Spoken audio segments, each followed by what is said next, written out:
So hi everyone, we are vlogging live today from London, England. I am at the highly well located New College of the Humanities, and there's been a lot of buzz about this university of late, especially following its acquisition by Northeastern University in the United States.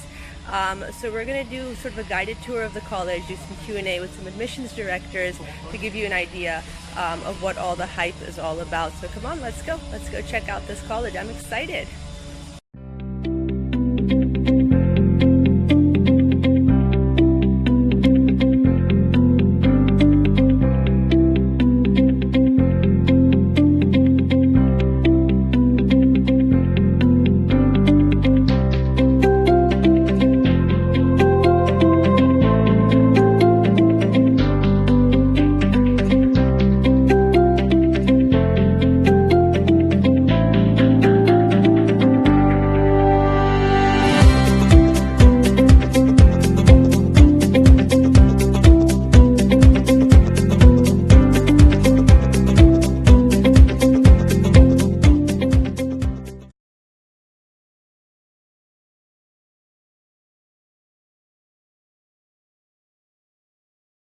So I should just say hello to everybody. Hi, my name is Brian. I am a recruitment and admission advisor here at New College of the Humanities. And I'm going to be asking Brian some questions that I know a lot of you have for him regarding the New College of Humanities. So let's get this underway. Thank you. Great.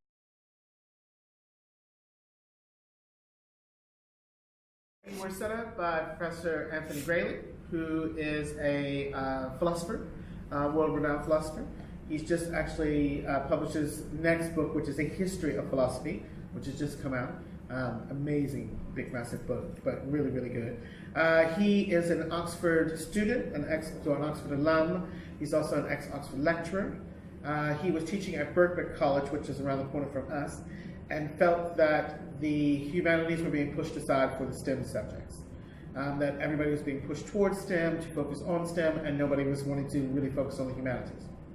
So he set up the college in order for us to be able to do that, to go back to that idea of being able to study something, to be a thinker, to do all of that stuff. And then coupled with that, the liberal arts system, he felt the two married up really, really well. Because when we talk about employmentship, now, when we talk to students and when parents ask, why should my kids study humanities degree and all that kind of stuff, STEM subjects are great. Without them, we wouldn't have Google, we wouldn't have Facebook, we wouldn't have all the other stuff that's on its way, and we need them. But what I find with STEM students, they are very driven and focused on that one particular thing that they're doing. And they have no skills or training on how to deliver that.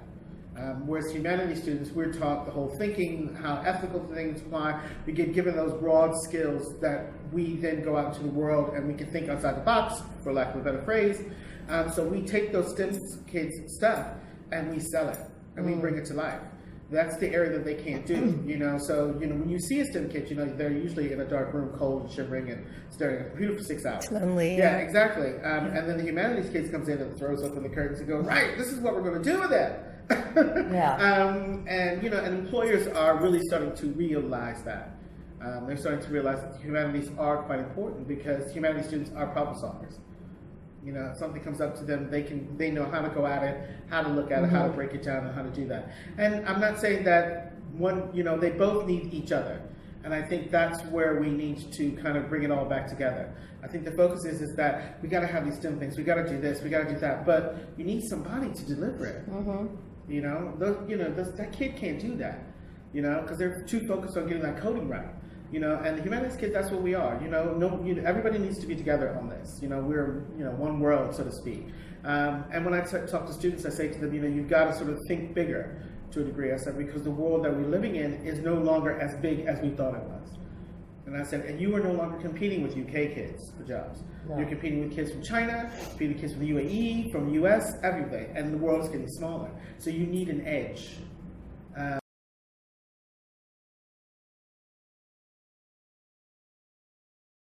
So I'll just say again that we are a hybrid mix of the Oxford-Cambridge one-to-one tutorial system and the US liberal arts system. So as I was saying, this is what I like to refer to as our Wheel of Fortune. So our students are required to do a major and a minor. So when they graduate, they'll have a combined honors degree. 75% of their time they'll do a major, and 25% of the time they'll do a minor. It is completely up to them how they mix it up. Okay. So there's no set pattern. They can do whatever they want. So it can be politics with law, it can be art history with creative writing, totally up to them. We also do PPE and PPH, which is philosophy, politics, and history, or philosophy, politics, and economics. And with those, at most universities, you would have to do an equal amount of each of the 3 subjects. With us, you could take the one discipline that you're most interested in, that could be your major, and you can do 50% of that, and then 25% of the other 2. In the little green circle there, that's where our little liberal arts bit comes in. So that's our American side. Okay. So each year, they'll do one of these 3 subjects. The first year they do critical reasoning, second year is science literacy, and third year is applied ethics. Okay. Now the science literacy, when I say that to students, they all kind of freak out. I'm like, don't worry, you're not going to be in a lab coat, you're not going to be mixing up stuff, you're not going to blow anything up, it's fine. Basically, we just felt that humanities students needed to be able to have a conversation about science. So if they're at a dinner party or they're out somewhere and somebody's talking about something, they can weigh in on the topic and have an opinion. So they usually study things like evolutionary biology, neuroscience, and psychology. Absolutely. They go into ethics a bit more detail, and philosophy and that sort of things in those. Then across all of that, they have Launch, which is our business program. And everybody has to do that across all 3 years. Oh, wonderful. I think that it's one of my favorite bits to the whole thing. I personally feel it's about the same as studying a business degree. Okay. Because the students, they will learn financial literacy, they do marketing, they have to do digital marketing, they have interview technique skills, networking skills that they get in that. First year students, we have local charities and businesses come in and tell them the issues that they're facing in the business. They're put into groups of 4 and 5. They then have to go off and try and resolve those issues. And every student has to do this. Every student has to do it. So, they will probably do like focus groups, cold calling, and then at the end of the year, they come back and they present their findings to those businesses or charities. Second and third year, it's about entrepreneurship. Okay. So the groups, they have to come up with a business idea, and they will build the business from the ground up. They have to do everything. And then how we assess that at the end of the year, we do a bit of a Dragon's Den, Shark Tanky style assessment. Oh, cool. So they come in their suits, and they have to do a PowerPoint presentation, and they pitch their business idea to an external panel of judges. And we have like FTSE 100 directors that sit on the panel, and they're actual live businesses. So if they choose to start it when they finish, they can do. So it's already there to set up. Kind of some examples, we had a group this year that created a hairbrush that you can put argan oil capsules in it, so the oil came out through the bristles, so you don't have to get it on your hands. We had another group that has done an Uber-style app, corporate travel. So if you had a meeting in France, a car will pick you up at home, take you to a private airfield where you'll get on a plane, flies you to Paris, cars there to pick you up, take you to your meeting. Obviously, it's not going to cost a $5, but it's something that they won a national award for, and they're planning on launching that app sometime later this year. Wow. So yeah, so the sky's the limit in terms of what they.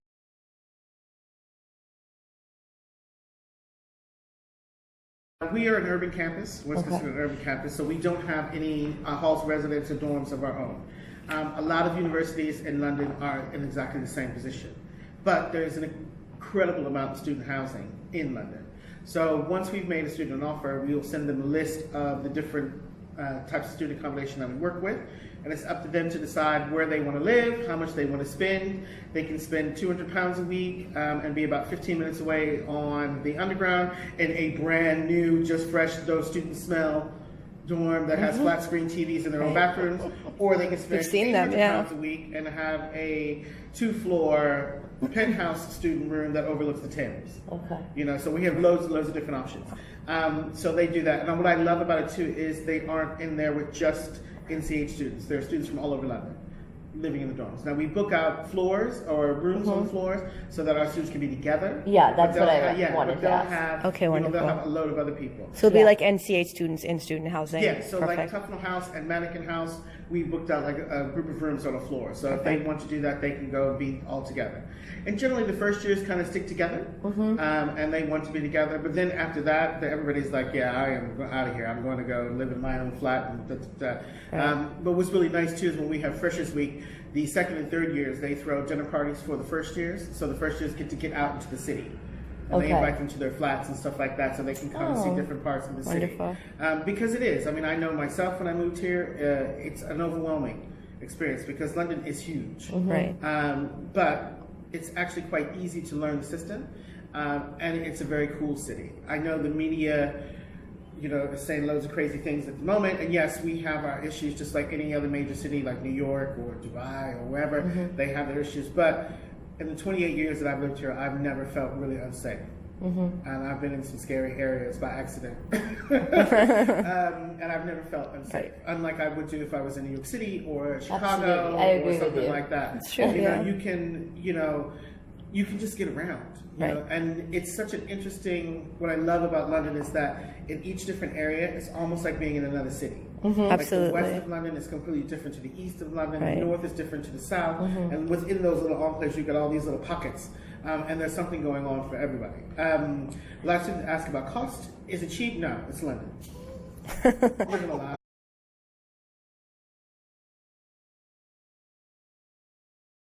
Okay, so for domestic students or home students, they are UK and EU, and the fees are $9,250. With us, and this is specifically for us, if a student from the UAE or Russia or an international student holds a UK or an EU passport, we will consider them a home student, which would then entitle them to home fees. Even if they're not resident. Even if they're not a Oh, resident. wonderful. That's a huge draw. That's a huge Right, that's a plus. huge So plus. we have lots of students with dual passports and everything. Okay. Now, with that said, if a student needs to get student finance, at the moment, UK and EU students can apply to Student Finance England, which is SFE, for student loans. Now, their rules are that you have to live in the country or live in EU or UK for 3 years. Oh. If you haven't done that, you would not be eligible for student finance. So yes, we do have students who are international. I've got a student who is from Argentina that's coming this year but holds a Italian passport. So he is considered a home student for us, but he would not necessarily be eligible to apply for Student Finance England. Right. Now, we do offer scholarships. Our scholarships are merit-based, and they are based on your academic grades and your interview score. So, and they could be up to £2,000 off of the fees. Okay. So once you have done your interview, after that, it will be decided whether you'll be getting a scholarship, and then once you get your offer letter, we will tell you how much you got in that. Okay, so just going back to the fees, the 9,000 some number. What does that include? Does that also include the cost of books, or is that just tuition? I love this baby because, like, I know in the U.S. you pay for everything, Right. which is shocking to anybody from here wanting to go there. One of the rare instances. Exactly. With us, the $9,250 covers your tuition fees, Okay. but you don't have any book costs because we have our own internal library here. They have access to the Senate House Library, British Library. They get sent stuff that they can photocopy here. So all of their materials are basically applied for them. So that covers them. So what they will need to have, what will happen is if they are coming as an international student and they need a visa, they will then fall under the UKVI rules. And they, at the moment, stipulate that they need to be able to demonstrate that they have the first year's fees in their bank account and that they have about £1,200 per month on living costs. And that will cover their accommodation, travel, food, fun, all of that sort of stuff. And that's that. So for home students, UK, EU, it's 9,200. $250. What about international who don't have a passport? Okay, from so here? for international students, it is $14,000. Okay. So, for those kids who are thinking about going to America, I love telling them that.